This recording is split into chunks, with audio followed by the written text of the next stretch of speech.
Emotional হয়ে গেছিলেন, সবচেয়ে দুঃখ কিন্তু আমার লাগছে, আপনি গার্লফ্রেন্ডের লাগেনি। সবচেয়ে বড় কষ্টটা হচ্ছে যে আমি আমি ওর কাছ থেকে শুধু একটা কল আশা করছি, ঠিক আছে? আপনি আপনি যদি আজকে যদি হ্যারি ভাইয়ের সাথে আমার একটা ভালো একটা ফ্রেন্ডশিপ থাকে, হ্যাঁ, দ্বন্দ্ব থাকতেই পারে। আমি যখন শুনছি যে হ্যারি ভাই সুস্থ, আমি ওনার কাছে কল না দিয়ে একটা ফ্রেন্ডকে কল দিয়ে জিজ্ঞেস করে যে ভাই কি হসপিটাল থেকে রিলিজ হচ্ছে। আপনি যখন বের হয়ে শুনবেন তখন আপনার মনটা এমনিতে ভালো হয়ে যাবে, যাবে না? অবশ্যই। এখন আমি অসুস্থ আপনি জানার পরে আপনি আমাকে একটা কল দিলেন না, ও তার মানে ফাইনালি লাগছে আপনাদের এইসব নিয়ে না? আমি ভাবছি তো আমার নিয়ে না। আমার তো লাগছে তো আপনাকে নিয়েও লাগছে, যেমন আপনাকে গালি মারছে, গালি মারার পর আমি ধরছি যে তুমি গালি দিলা কেন, তখন জানেন হ্যারি, এদের সম্পর্ক নষ্ট হওয়ার পিছনে কিন্তু আমিও দায়ী আছি, কারণ এই লোকটারে আমিও আবার একটু পছন্দ করতাম। এই শুরু হয়েছে আবার আরেকটা, মানে ওয়ান সাইড পছন্দ কথাগুলো বলে না, বুঝছেন? এ আমাকে এক ধরনের ইপটিজিং করে, জানেন? তাই? হ্যাঁ, সত্যি ইপটিজিং করে। আমি ভয়ে আসি না, কারণ আসি না বলতে আমার পিছে পিছে তো আরেকজন থাকে, তো আইসা পড়লে ওই ইপটিজিং শুনলে তো মাথা মাথা গরম ভাই। তো ওইখান থেকে গেলে ধরেন 4-5 ঘন্টা ধরে এগুলা নিয়ে ঝামেলা। আপনাদের এই ফেক আইডি নিয়ে আসলে তার বুঝতে পারে না, তাই না?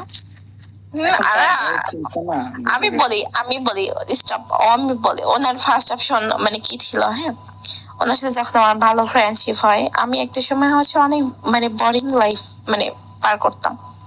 আছে না যে মানুষ যেমন বলে যে আসলে ফ্যামিলি প্রবলেম, তারপর নিজের জব টব সবকিছু মেলায় কিন্তু মানুষের একটা মানে ভালো থাকার একটা মাইন্ড, এটা সবারই প্রয়োজন, বা এটা মাঝে মাঝে মনে হয় যে না আমার কিছু ভালো ফ্রেন্ড সার্কেল থাক, বা যাদের সাথে কথা বলতে যারা আসলে যাদের সাথে আড্ডা মারলে একটু ভালো লাগে না, ব্যাপারটা এমন।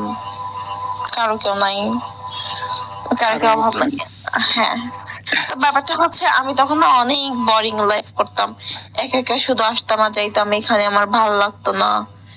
যদি বা আমি এখানে মানে ওল্ড জ্যাকসন দেন হচ্ছে, তারপর না মাঝখানে হচ্ছে আমি আমার ফ্যামিলি কোনো প্রবলেমে আমি এখানে কন্টিনিউ থাকতে পারি নাই। তো ওই সময়ের পরে আমার কিছু ফ্রেন্ড সার্কেল ছিল, তারা কিন্তু এখন আর নেই। হ্যাঁ, মানে আমার ফ্রেন্ডের মেয়ে বিয়ে হয়ে গেছে, দেন তারপর ওরা আর কি কন্টিনিউ আসে না। যাই হোক, মানুষ এখানে সারা জীবন কিন্তু থাকবে না, একটা সময় লিভ নিবেই স্বাভাবিক, আবার হয়তো অনেক বছর পর আসবে, এটাও মানতে হবে ব্যাপারগুলো।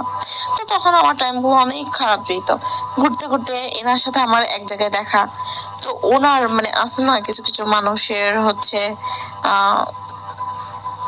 কিছু মানে কথা বললেই যে মানুষের প্রতি ভালো লাগে, তো এটা ব্যাপারটা এরকম না, মানুষের কিছু আচার আচরণও ভালো লাগে। যেমন ওই যে দেখেন লোক কমেন্ট করতেছে, ওনার কমেন্ট গুলা কিন্তু অন্যরকম, তাই না? মনে হয় উনি একটা সুন্দর কমেন্ট করতেছে, ভালো লাগতেছে কিন্তু ওনার কমেন্ট গুলা।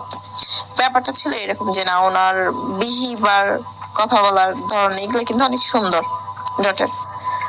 তো ওই সময় তার সাথে একটু দুষ্টামি করছিলাম, তারপর ঘুরতে ঘুরতে সে একদিন হচ্ছে আমার ব্রডে আসছে। আমি কিন্তু তখন আসার পর আমি আবার খুব বেশি ফ্লার্টিং করি না কারোর সাথে, একদম ডিফারেন্ট মাইন্ডের আমি আবার। তো তখন এসে উনি আমার ব্রডে একদিন 2 দিন স্টে করছে। যাই হোক, আর সবচেয়ে বড় কথা কি, উনি আমাকে একদিন বিপদে সাহায্য করছে, ব্যাপারটা ওটাও ছেড়ে দিলাম। তারপর ওই যে উনি যে হচ্ছে আমি আমার বোরিং টাইম গুলো হচ্ছে টাইম পার করতাম, সে কিন্তু মাঝে মাঝে এসে আমার ব্রডে বসে থাকতো, আমাকে টাইম দিত। এতে আসলে না একটা মানুষের কমেন্ট ওনার আমার কমেন্ট গুলো ভালো লাগতো, কমেন্টের উপর কিন্তু একটা মানুষকে বোঝা যায় সে মানুষটা কেমন হতে পারে, বোঝা যায় কিন্তু সে মানুষটা কোন ধরনের হতে পারে, বা ওনার চলাফেরাটা কেমন, এটা কিন্তু বোঝা যায়। বা মানুষটার কি করতে পারে মানে কি না বোঝা যায় কিন্তু, সত্যি কথা। আর আমরা তো হোস্ট, তাই না? লোকে কিন্তু বুঝে ফেলছে, ঠিক আছে? হ্যাঁ হ্যাঁ, তো ব্যাপারটা হচ্ছে কি, আমরা কিন্তু হোস্ট, তাই না? আমরা যারা হোস্ট তারা কিন্তু মানুষ আরো খুব ভালো চিনি। আপনারা যেমন একটা মেয়েকে বোঝেন, তার চাইতে বেশি কিন্তু আমরা বুঝি, সত্যি বুঝি। আমাদের 10টা ফ্রেন্ড থাকবে, বা 10টা ফ্রেন্ডের ভিতরে কিন্তু হচ্ছে 10টা ফ্রেন্ডের ভিতর কিন্তু আমরা একটা মানুষকে বুঝতে পারবো যে কোন মানুষটা আমাকে মানে খুব ভালো মন থেকে ভালো জানে বা ভালোবাসে বা ভালো বোঝে বা ভালো চায়, এটা কিন্তু আমি বুঝবো। কি আমার খারাপ চাই এটাও বুঝবো, কারণ এটা আমি বোঝা 10 জনের সাথে মিশি। আমি 10 জনের সাথে মিশি আর আপনি আমার সাথে মেশেন, আপনি কিন্তু এটা বুঝতে পারবেন না, আর আমি এটা ইজিতে বুঝতে পারবো।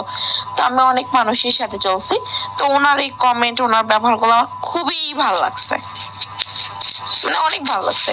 ওনার যে চলাফেরা এইগুলা কিন্তু খুব ভালো লাগতো। তারপর একটা সময় বলে ওনার হচ্ছে একটা গার্লফ্রেন্ড আছে, পছন্দের মানুষ। ইটস ওকে, ব্যাপারগুলো যখন একটা ছেলের একটা গার্লফ্রেন্ড থাকে তখন তো তাকে ভালোবাসা যায় না, তাই না? ডিরেক্টলি ভালোবাসা যায় না। যেহেতু আমি জানি আপনি অন্য জায়গায় ইংলিশ, আপনাকে তো আমার ভালোবাসা উচিত না যে আমি আপনাকে ভালোবাসি। আমি কি বলতে পারবো আমি আপনাকে ভালোবাসি? আমি আপনাকে কি বলতে পারবো যে আপনার কথাবার্তা গুলো আমার ভালো লাগে বা আপনার চলাফেরা গুলো অনেক সুন্দর। ফার্স্ট টাইম ওনার জন্য আপনার সফট কর্নার কাজ করছিল, তাই না? হ্যাঁ, তো শোনেন, আমার ব্যাপারটা হচ্ছে এটা ছিল যে আপনার ব্যবহারটা আমার খুব ভালো লাগে, মানে আপনি যে চলাফেরা বা আপনি আমার লাইফে আসলে আমার অনেক ভালো লাগে, বা আমার লাইফে কেউ টাইম দেয় না সেই হিসেবে আপনি আমার লাইফে যখন টাইম দিতেন আমার কাছে অনেক ভালো লাগে। মানে এটা আর কি ওনাকে বলতাম, এই যে এই কথাগুলা বলতাম, এটা নিতে নিতে নিতে নিতে এই পর্যন্ত। কেন বলতাম আচ্ছা, আচ্ছা। ওনাকে আমার ভালো লাগে, ওনার কথাগুলো ভালো লাগে, মানে কথা বলতে কি ওনার SMS গুলা, আর এই লোক পেঁচাইতো। তারপর যখন ওনার সাথে প্রথম পরিচয় হয়েছে তখন বলছি যে দেখেন আপনার সাথে যে আমার ফ্রেন্ডশিপ হয়েছে, আপনার গার্লফ্রেন্ড আছে সেটা আমি জানি, কিন্তু আপনি মাঝে মাঝে আমার লাইভে আসেন, কিন্তু আপনার গার্লফ্রেন্ডকে বলেন না, কারণ এটা তো বিঘর হচ্ছে, কোনো মেয়ে হচ্ছে মেনে নিতে পারবে না তার বয়ফ্রেন্ড হচ্ছে কোনো লাইভে যাক, এটা কেউ মেনে নিতে পারবে না।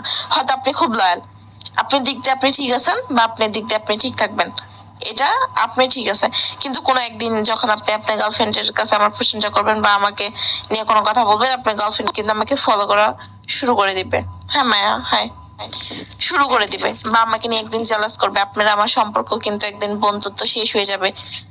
মানে একটা ভালো লাগা মানে একটা ভালো বন্ধুর মতো হতে পারে, একটা ওয়ান সাইড পছন্দ এটাও হতে পারে, বা পাইতেই হবে, বিয়ে করতে হবে, প্রেম করতে হবে, আই লাভ ইউ বলতে হবে, এটার জন্য কিন্তু কাউকে ভালো লাগে না। লাগে সত্যি, কিন্তু সব ভালো লাগে এমন না। কিন্তু হ্যাঁ, মানুষ চায় তার ভালো লাগার মানুষের সাথে টাইম পাস করতে, মানুষ চায় তার ভালো লাগার মানুষের সাথে চোখের সামনে থাক বা দেখা হোক বা হাই হ্যালো হোক, এতটুকুই, এর বাইরে কিন্তু কোনো কিছু না। তো ওনার ব্যাপারটা হচ্ছে আমার এরকম ছিল যে না, ওনার ব্যবহার গুলো আমার খুব ভালো লাগে। খুব বলতে এমন খুব না যে তাকে আমাকে পেতেই হবে, ব্যাপারটা কিন্তু এমন না, তাকে পেতে হবে এমন ভালো লাগে না। এই যে বলতাম তারা আমার ব্যবহার ভালো লাগে, এই লোকে ভদ্রলোকে তার গার্লফ্রেন্ডকে এই ইমোশনাল গুলো না কন্ট্রোল করতে পারে। হ্যাঁ, আমি মেয়ের বোর্ডে গেছি, ওর নামে একটা আমার ফ্রেন্ড হইছে, মেয়েটার কথা আমার ভালো লাগছে, মেয়েটা অনেক ভালো। ভাই, তার গার্লফ্রেন্ডের কাছে যদি আরেকটা মেয়ের প্রশংসা করে, হ্যাঁ, সে কি মেনে নিবে? যে জিনিসগুলো আমি যে জিনিসগুলো জানতাম সেই জিনিসগুলো আমি অনেক আগেই বলে দিছি, সে তারপরে আমি মনে করছে এখানে কি যে একটা না কথা বলি। মেনে নিবি, খুব ভালো মানুষ।